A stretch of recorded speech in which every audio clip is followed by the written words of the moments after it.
গাড়ি উপযোগগুলো এক বিদ্যুৎ মিছিল আজকের জনসভাপতি যোগদান করেছে।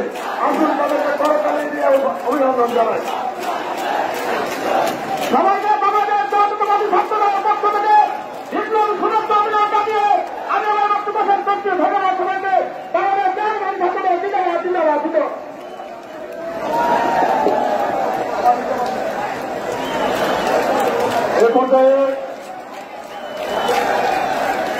এ পর্যায়ে জেলা স্বেচ্ছাসেবক দলের সাধারণ সম্পাদক আবুল কালাম আজাদকে সংক্ষেপে কথা বলার জন্য অনুরোধ করছি।